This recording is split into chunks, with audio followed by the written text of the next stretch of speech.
All right, hello, and welcome to Math 107. I'm your instructor, Brooklyn Willett. So just doing a quick little intro video to give, first of all, so you guys can kind of get to know me a little bit, and just so I can sort of do a run through on the information that you're going to see in Blackboard. I know it can be a little overwhelming because everything's going to get thrown at you all at once, so hopefully this will help make things a little less overwhelming. But all right, so to get in, I'm assuming if you're watching this video, you've already gotten into the Blackboard shell, but I'm just going to start from the beginning here. So to get into our Blackboard course, which is, since this is an online course, this is where all your work is going to stem from. So you're going to spend a lot of time in Blackboard this semester to get there. If you go to the CMISH website, start here, then go to the sign in button, type in your global ID and password. And then once you're in here, you probably have a Blackboard button up here in the top right. So I'm going to try to be fancy here. I got like a little laser pointer here. So like this little Blackboard button is probably the easiest way to get in.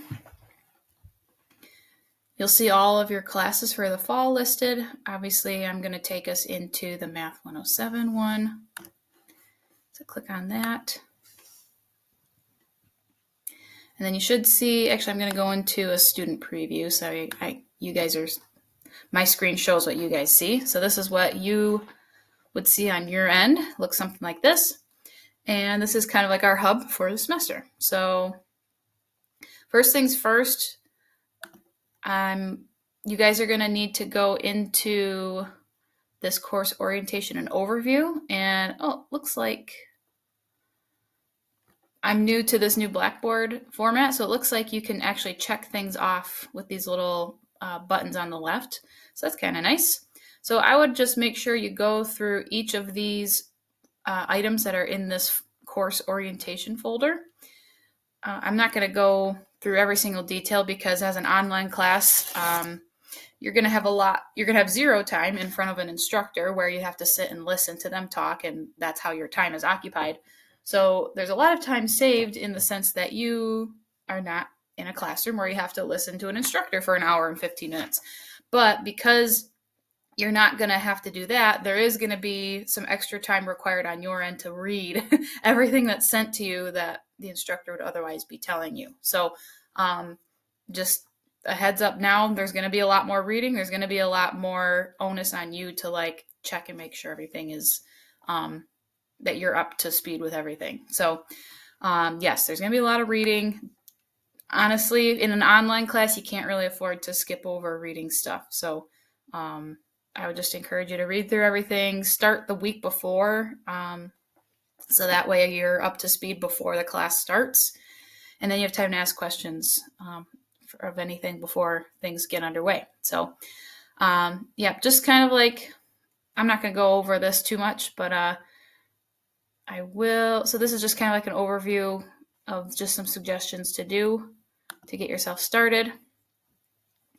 The next page over, so I used this little left to right arrow to go to the next item in the list, which is the syllabus. I could have done that instead by closing out and then clicking on this instead, but I'll just use this little toggling arrow thing for convenience. So here's a copy of our syllabus. You can see all of my contact information here. My office hours will be Monday, Wednesday. Now, since this is an online class, my office hours are going to be held virtually in Microsoft Teams. So I provided a link here for you to use to get into that. You can also access Microsoft Teams through that homepage on, you should be able to, I have it linked already, but you can do it if you go into your email. So if you open up your email here and then go to this little, actually you'll see it on the side possibly, but if you go to the little grid here, the little waffle thing, you'll find Teams. You can open it up and you'll be able to find, well, once it loads, anyway, to save us some time, it'll open up and, you can explore teams from there. But um, so anyway, but this link should get you there. There's like 2 other ways you can get to our virtual meeting room, but office hours will be virtual. I will be on campus, so if you really, really would prefer to meet in person in my office, you can always give me an email and we can try to set something up that way. But I'm not always guaranteed to be on campus during my office hours. I'm guaranteed to be available on Microsoft Teams during this time. So if you want to try to meet in person, we just got to arrange something else. But I'm very much willing to work with you on that. So I'm not going to read the syllabus. Again, I'm going to place it on you guys, but I do just kind of want to highlight some main things about the course from the syllabus. So our text is a free textbook, and you just click on this link to get to it. And okay, I need to fix that link for some reason, but there's a link in the Blackboard shell as well. So I'll make sure I can show you guys how to get there. So we have an online textbook. It's free, and you are expected to use it. Again, it's an online course. You have to do a lot of learning on your own. So you can't just skate by without reading the textbook because there's no one else that's going to deliver the information to you. So try to get familiar with that. Here's just a list of some of the topics we're going to cover. This course is going to count towards math competency for graduation. So that means you actually are going to need a C in order to get that math competency credit. So for a lot of you people, a D is not going to count towards is not going to help you get closer to graduating. Most of us are going to need a C. There's some special circumstances where maybe a D is okay, but most of us are probably going to need at least a C to get closer to graduation in this class. So that's an important bit of information to keep in mind, especially throughout the semester. Like, shoot for trying to keep a C grade the whole time, or better, obviously. So yeah, just some basic points here. Again, I'm not going to read everything. I'm just going to highlight the main stuff. So for homework, we're going to be working on web work, and I'll show you how to access that in a little bit. The basic format for each week is that homework opens up on Monday at 9 a.m. and then it's due that following Sunday at midnight, 11:59. So you have a whole week to do your homework. Do not wait until Sunday, the night that it's due, to start working on homework. I've seen too many students get into some sticky situations by doing that. Please start it right away so that we have time to ask questions throughout the week. I don't answer your emails outside of business hours. So if you're emailing me, at 5:00 on Thursday or even over the weekend, I'm not going to be able to get to you in time to really help you very much. If you email me at like 5:00 on Thursday, I'll try to get to you on Friday during the day. But obviously, the sooner you can start it and the sooner you can ask questions, the better. So I'll show you how to access all that, but this gives you a reminder. Quizzes. So once you do the homework and it's done on a Sunday, there's going to be a quiz over those homework assignments that following Monday. So it's just going to be kind of like a cycle of like Monday, you complete the quiz for the homework you just did, and then start working on the homework that is going to be due the following Sunday. So that's kind of like the format we're going to do through every week. The quizzes are going to be timed, and they will also be in WebWork. So everything you do is going to be in WebWork. It'll be a timed 20-minute quiz. You get 2 attempts, and the maximum score of the 2 attempts is kept.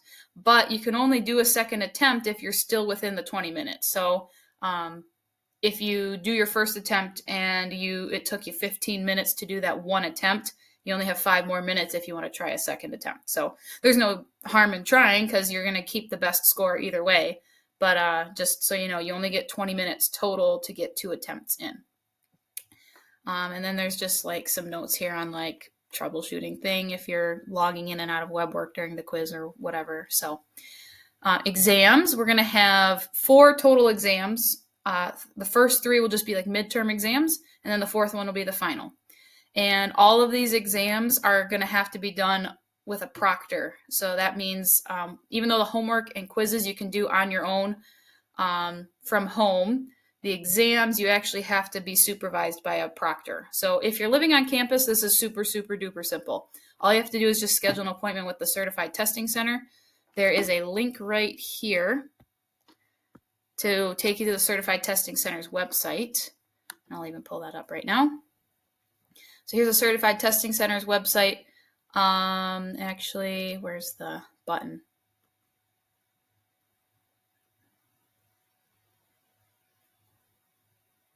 Scheduling an appointment at the testing center. And so you want to go to Mount Pleasant. Once you get to this page, you can just find what you need. Our exams are all going to be 90 minutes, so you would click on that, and then it should take you to like a scheduler. Or you can always email this person, Kathy Lesica Gardner, and she can help you get set up as well. But anyway, so all of our exams have to be done with a proctor, and obviously you have to schedule them ahead of time because a lot of the testing centers have certain business hours, and so you can't just wait until 9 p.m. to do your exam on Friday, because then you won't have a proctor available. So if you're not on campus and you don't think you'll be able to come to campus to use the testing center, shoot me an email. There's a lot of information down here for like what you need to do to get your own proctor, other than the testing center. So there's a lot of information here. Read through this if you think you're going to use a proctor other than the testing center on campus. Read through all this. If you still have questions, shoot me an email. Let me know. I'll try to help you as best I can. But everything you need to know here about getting your own proctor is right here. There are some forms you got to fill out and whatnot, and you need to do them ASAP. Probably no later than the first week of the class starting. So anyway, that's the general idea with exams. These are the dates, and the final exam will be comprehensive. So that means it's going to cover everything from the whole semester. Now, for the exams, you are allowed a calculator and a note card. So you can see that right here. So you can use a note card and a graphing calculator or scientific calculator if that's all you have. But no other resources are permitted. So no phones, no phones, no computers, any of that kind of stuff. You can use a computer. You're going to need a computer to do the exam on WebWork, but you're not allowed to like use any other browsers and whatnot. And that's what the proctor is there. That's what the proctor is there for, to make sure you're just following all the protocols correctly. So yeah.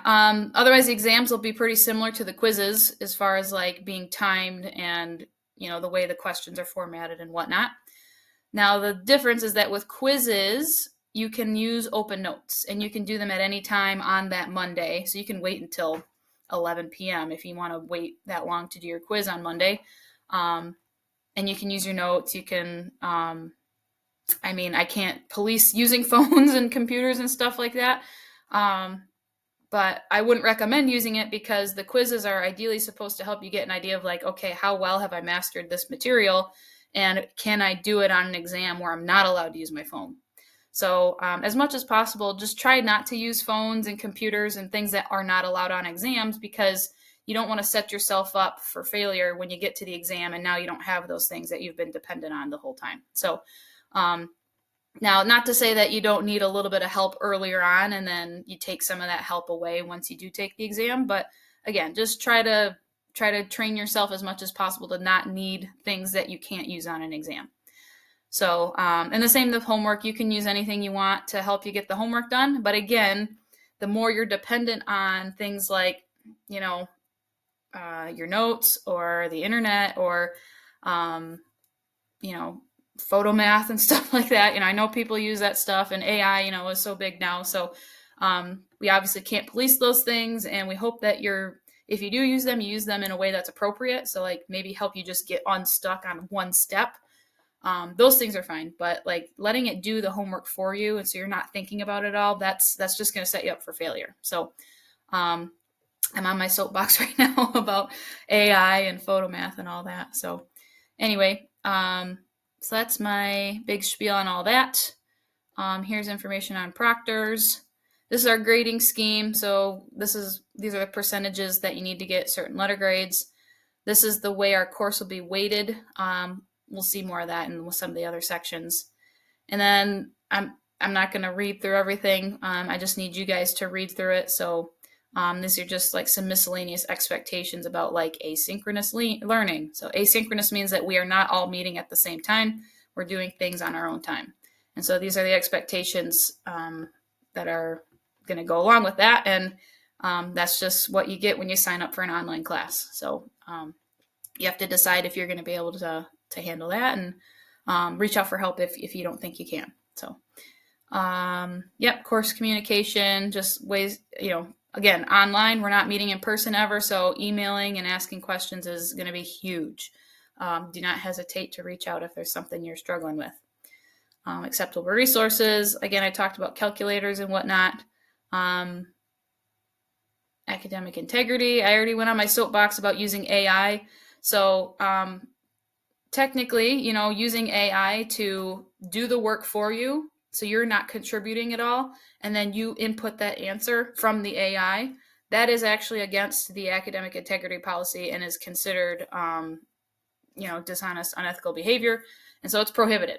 Obviously, policing that is difficult, but if I do see some evidence and I can see that you've been using AI the whole time or for certain assignments, I might end up reporting certain scenarios to the disconduct office and whatnot. So please don't abuse it. There are appropriate ways to use it, but using it to do the thinking and do the learning for you and do the work for you, that's not appropriate. So and it is against the academic integrity policy. So just read through that. Late work is not accepted.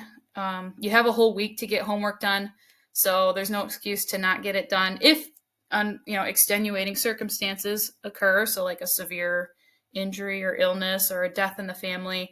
Life happens. I get it. Maybe there's a week that's just rough and you really couldn't get your homework done no matter how you tried. Reach out to me. I can be flexible. But otherwise, this is an online class. You gotta work to get your work done on time. So note that technical difficulties do not count as an excuse, because again, it's expected that you start early enough to where you can identify any technical issues and get them resolved throughout the week. Waiting until Sunday and then finding out like, oh, I'm having an issue with web work, there's nothing I can do about it now. That's not an excuse for your work being late and not turning it in. So again, start early so you can troubleshoot any bugs ahead of time. Attendance, there really isn't attendance for this class. So, just again, your attendance is all kind of like on your own time, optional meetings with the instructor and whatnot. So just making sure you're engaged with the material and asking lots of questions. There's a tutoring center. So if you want to attend the tutoring center to help you, I strongly encourage that, especially for online classes. If you're struggling and maybe I'm not available to meet with a time that works for you, the tutoring center is open all week, and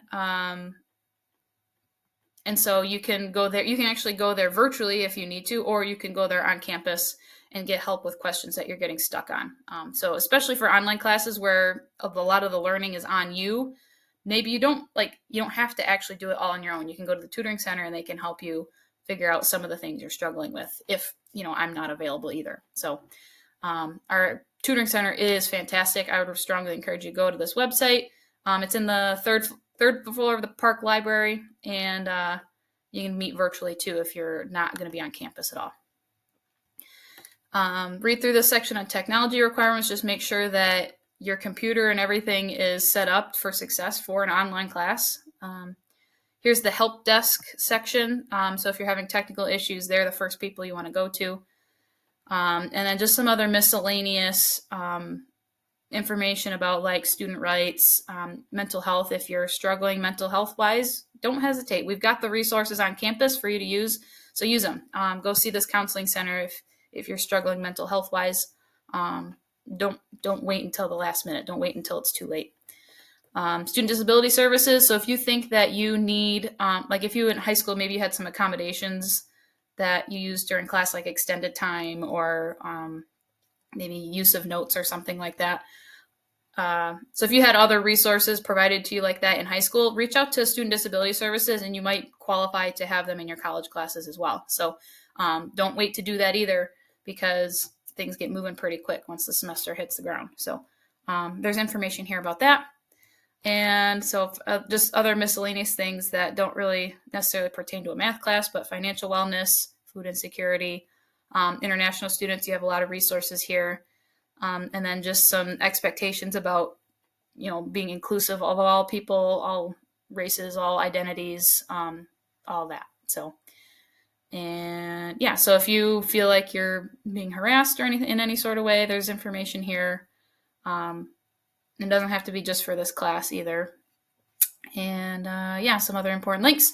So that's the syllabus. Again, I didn't read it in full because I'm expecting you guys to read it. That's why it's all here. This is an online class, so if you miss something that's provided to you, then you're probably going to miss out on something and it's not going to turn out well. So please read everything. I know it's long, but that's what an online class, that's what you got to do for an online class. So here's information about me. And, just to get to know me a little bit, I'll let you read the personal stuff, but here's another place where you can find my contact information and office hours. So here are the 3 ways you can get to my office hours. There's the link here from the syllabus. There is a link in Blackboard over here on the side. So like right here, you should be able to get to our office hours meetings by going here as well. I'm still working on figuring out the bugs here, but so that's another way. Or if you want to go and log into Microsoft Teams, like how I showed you from the CMU website, and then you'll see, once you get into our class channel, you'll see the meeting link posted there. All right. And so this is just some information about, again, just stuff that you guys can read. I don't really need to reiterate all the things from there. This is the same information that was found at the bottom of the syllabus, so just reiterated here. Here is a schedule for our class. I would strongly encourage you guys, so with an online class, I'm going to, if you don't know how to do an online class, if you don't know how to be a student in an online class, I would strongly encourage you to get organized. That's kind of the key. So find like some sort of calendar scheduler system. So like if you like to use Google Calendar, or if you have some other calendar app that can notify you when things are coming up, find some sort of scheduler. So maybe you either Google Calendar, or maybe you like to use a written notebook calendar, whatever. Find something to get organized schedule-wise. And so you'll see all this. And I even have all the due dates put in Blackboard here too that I'll show you. And so you can see things move pretty quickly. You're going to be expected to get 3 sections of homework done per week, basically. Sometimes there are weeks they only have 2, but and then a quiz is every single week. So you can see every week there's a quiz on Monday, and then like every 3rd week there's an exam. So might be a good idea to, once you get your proctor figured out, just like schedule your exam for the week of that. The exams are due on Friday, but I think I have them opened up. So like if you can't do them on Fridays, maybe you work 10 hours on Fridays and you can't get a proctor available for you. You can do that exam earlier in the week if you want to, but it does have to be done on a Friday, on that week, before the Friday. And again, keep business hours in mind for these proctors that are going to be working with you. Same thing with the final. So, and I have all the due dates for these in Blackboard. So if you want to go to the calendar tab here, I like to look at it by month. That's just my preference, but obviously there's nothing in August. September 16th is technically the day we start our class. So here's where you'll hopefully be starting all of our, the first 2 sections of homework, and a couple of optional things that I have put in here too. And so then Sunday is when the first week assignments are due. You can see there's actually 4 things. 2 of them are optional. So there's this completion of first task, and then there's like a survey. So those are optional, but they're kind of not. They're not going to affect your grade if you don't do them, but you're going to be pretty lost if you don't do them. So those are all due. And then you've obviously got the 2 homework assignments due as well. This quiz that is going to pop up the next day in WebWork will cover these 2 homework sections from WebWork. And so you have to do quizzes on Mondays. That's the only day of the week you can do quizzes. And then once you do that quiz, get it done, then you start all over to do the next section. Let me move my face. I can't really move it that much. There we go. I think so. So then once you do this quiz, go ahead and start doing these sections that are due on Sunday. So even though they say they're due Sunday, even though they're due on this day, you actually want to do them this day. Start working on them. I don't expect you to finish them, but at least get to a point where you have a good idea of like what questions you need to ask or when you need to go get help and whatnot. So quiz, then homework, and then it's due Sunday, and then you start all over again on Monday. This is a little annoying, but okay, let's just see if it'll stay there. So you start all over again on Monday, quiz, then start the next week of homework. Note that this particular week has an exam, so try to schedule somewhere in here to get that exam done, which will cover everything up to that 2.6. All right, and so you can look at all these. I would put them, so once you figured out what sort of schedule system you want to use, I would copy all these due dates down and put them in your calendar. Give yourself some notifications so you don't forget. I think Blackboard will notify you as well, hopefully. That's why I put them in here. Yeah, so this is where you can see all of our due dates. Moves pretty quick. So our semester starts on the 16th and ends on, so the 16th of September, and then ends on the 6th of December. So just keep those dates in mind as well. All right, so that was the calendar in Blackboard.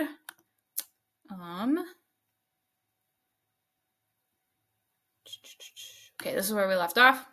Good. And you can see, if you're wondering what sections are covered by each exam, then they're listed here in this tab. So you can see what sections are going to be on exam 2, exam 3. Exam 1 is up here, obviously. So all that information's there. Okay, and so just to give you an idea of like the distribution of how your grade will be calculated, we've actually got 4 categories: homework, quizzes, midterm exams, and the final exam. And so you can see there's going to be a lot of homework. So there is going to be a lot of points racked up from homework, but keep in mind that even though there's a lot of points to gather here, those 256 points are only going to make up 15% of your grade.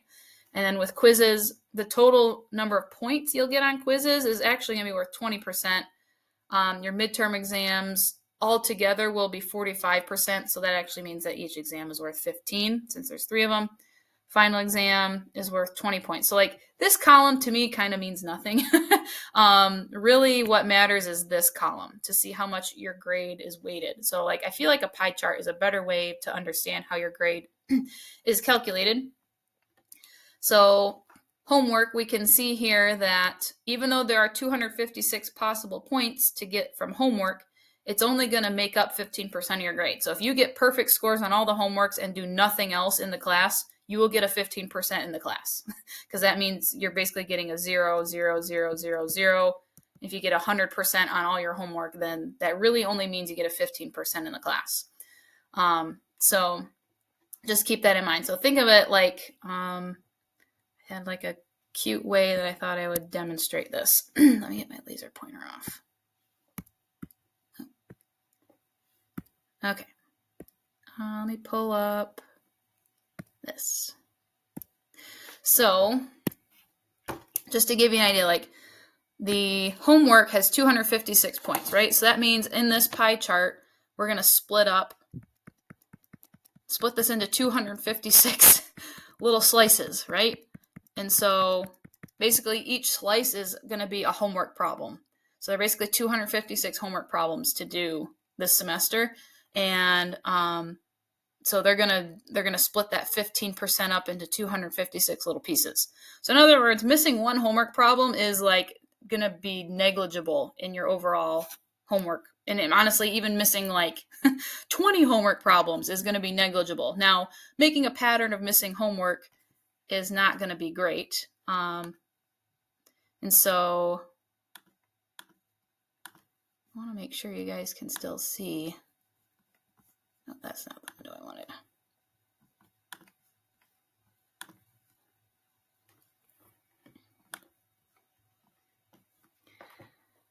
So hopefully you can see this. And so that's how the homework kind of works. Quizzes, again, there's 30 points. So in other words, there are 3 quizzes, and they're each chunked up into 10 problems. So each of those problems is actually going to contribute a little bit more to your grade. That's kind of ugly. Anyway, so imagine you got 30 slices here. I know it's not actually 30, but it's supposed to look more significant than the 256 up in the homework. And so that's how those, so actually 1 point in here is worth a lot more than 1 point in here. And then for exams, again, each exam is worth like 15% of your whole grade. So each point in here is worth way more than a point in here versus a point in here, right? And then, so that goes for all 3 exams. Imagine there's 10 slices in each of these. And then the final exam on its own is worth 20%. So think of it this way, 1 problem on your final exam is worth 2% of your grade. I don't know if this is helping or hurting, but I really hope at least the chart helps you visualize how your grade is calculated. So just doing all the homework and not doing well on all the other stuff is not going to be good. You need to try to do well on everything to some degree. So, all right. Hopefully you saw all that, because this is my first video I'm making, but okay. All right, we're still here. So, and then here's again the breakdown of letter grades by percent. That was also in the syllabus, so if you need to find it again, you can find it here. Here's the information again on finding a proctor. So if you want to look for it in the syllabus, it's there, or it's here in Blackboard too, if this is easier. But make sure you get a proctor figured out like before the first week of school is done. Here's some helpful resources that I'll probably add to over the course of the semester, but like to help with organization, I really like this weekly schedule maker. So that takes you to this website, and I've already created my schedule, at least what I know so far for the semester. So like you can create something that like helps you look at what each week is going to be looking like.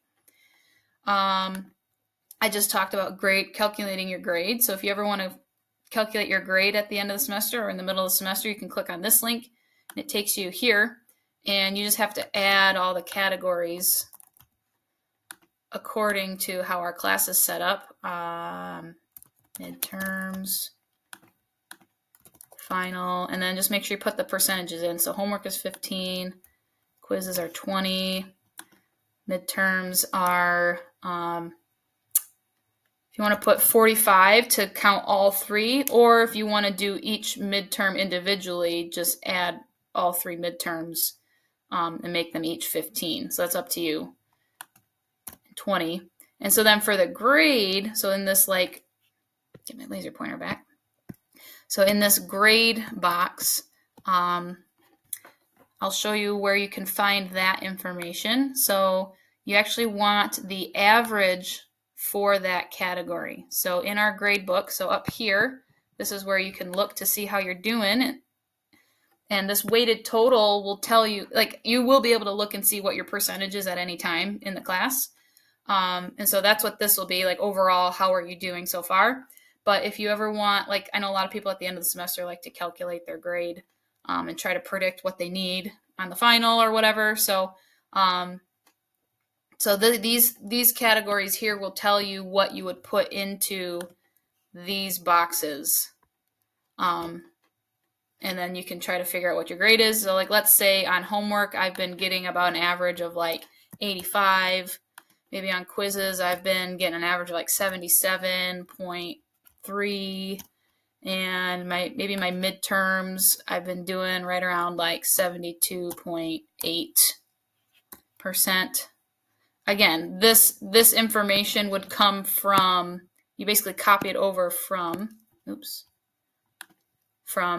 what you see here in these categories. So copy those over. And then if you want to play around with, so right now you'd be assuming you get like a 0 on the final. That's what this slider's for. And so if you got a 0 on the final and you had all these other things already set up, then that's what your final grade would be. And so if you want to play around with this, you can figure out, okay, maybe I want to make sure, maybe I need a C. So that means I need a 73%. So what do I need my final grade to be a 73%? Looks like I would need my final exam to be a 61%. So I feel like this is pretty helpful.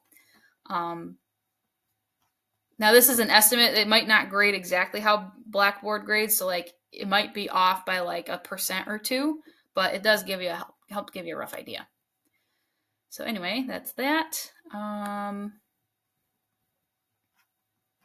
We're almost done. So again, I'll add to this, and if you're if there's a week where like you can't get to the tutoring center for whatever reason, you and our schedule's not lining up, you can't meet with me, and you're struggling really hard on something, you can go to, I just linked it to Khan Academy, and you can pretty easily find the math topic that you're looking for. So like probably like Algebra 1 or Algebra 2 for the most part. And you can find whatever topic sounds like what we're working on. And so this will be a good place to find extra videos, extra examples, extra problems for you to practice. Good place to study for an exam or something after you've done all the web work homework. And I'll add to this list as the semester goes on if things come up that are pretty helpful.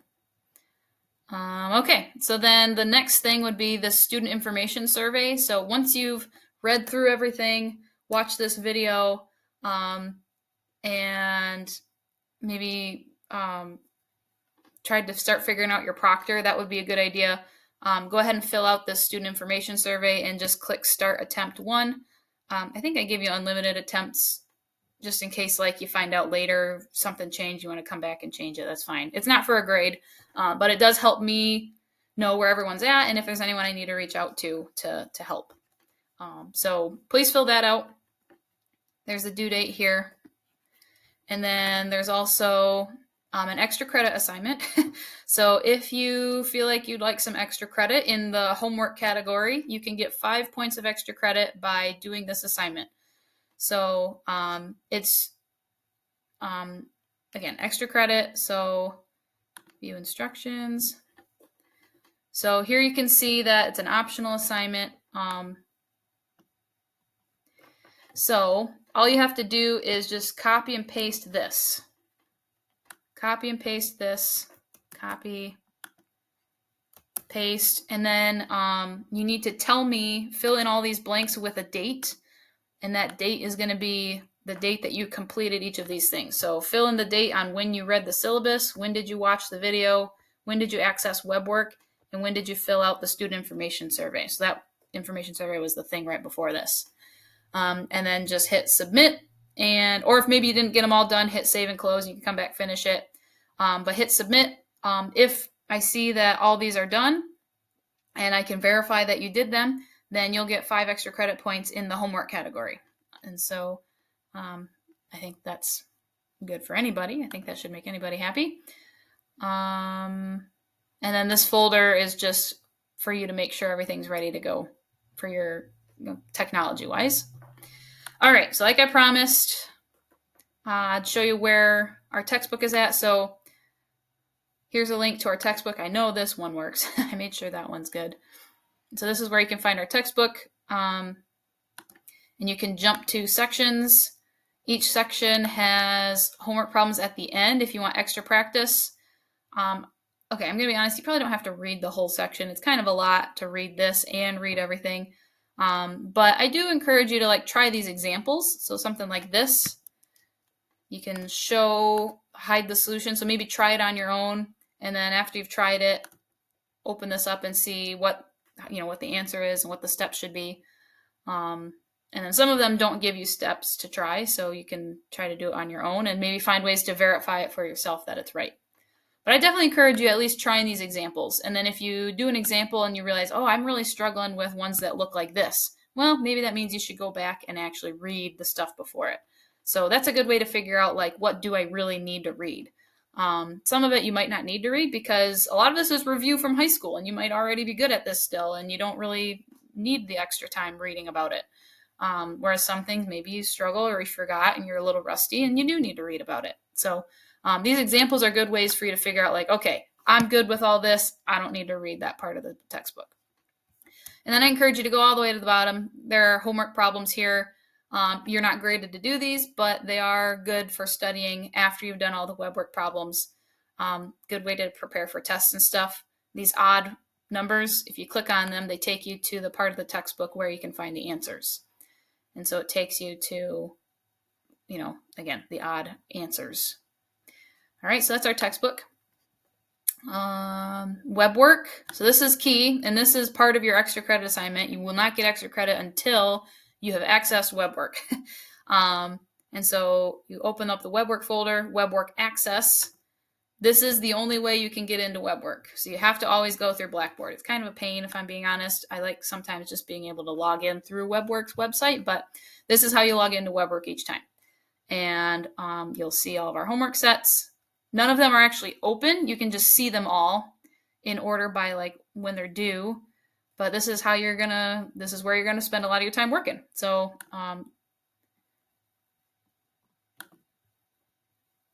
for some reason it's letting me open these up. I wonder if it's because I'm the instructor, but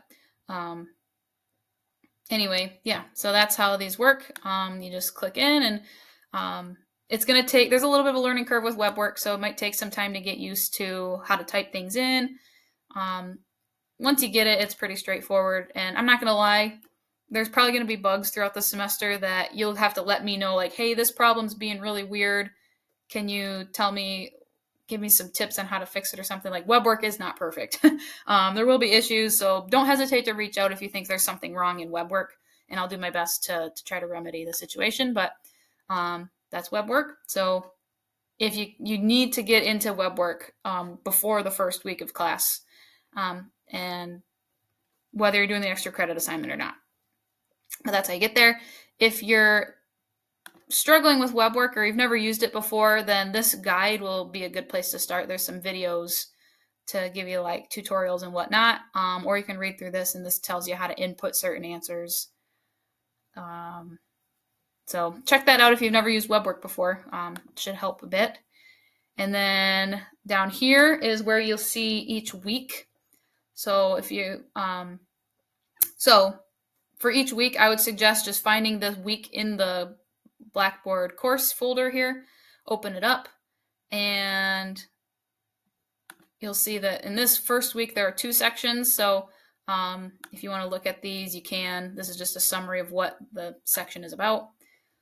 This takes you to the textbook section. So it takes you to the part of the textbook that it's aligned with.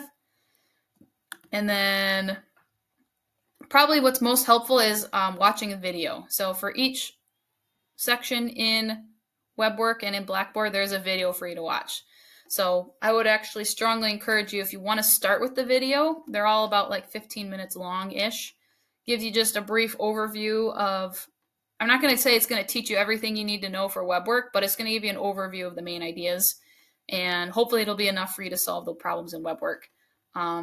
So start with that. They're like 15 minutes each. Take some notes and then try to go into web work and see if you can do the homework problems. If you can't do them after watching the video, then maybe go back to the textbook, see what parts of the textbook you're struggling with, and obviously reach out to me if you need some help, or the tutoring center. So yeah, you've got a video, you've got a textbook, and then you've got web work to go to work on stuff. And that's there. You have all that for each section. So there's a video for each assignment in web work. And then you do it all over again in week 2. Once you get into each week, there'll be little reminders like, hey, take quiz 1 on Monday so that we can check it off. So do the quiz before you start the new sections in each week. So ideally, this organization should help keep things pretty straightforward. There's a reminder here to take exam 1 before Friday. So anyway, everything's all right here. Hopefully there's like 3 different ways to find the same thing too. That's how online classes are hopefully supposed to work. And yeah, so let me know. Comb through it yourself, like play around in it. You know, spend a good hour or two trying to get to know things pretty well in the Blackboard shell, and let me know if you get any questions that pop up or have any issues. And yeah, I'm gonna end this video. It's pretty long as it is, so if there are other specific little things, I'll try to add as I remember. But otherwise, yeah, I think that's all I had to say. So, yeah, just make sure you've got notebooks to help you keep organized too. That's gonna be pretty key. But anyway, thanks, and let me know if you need any help.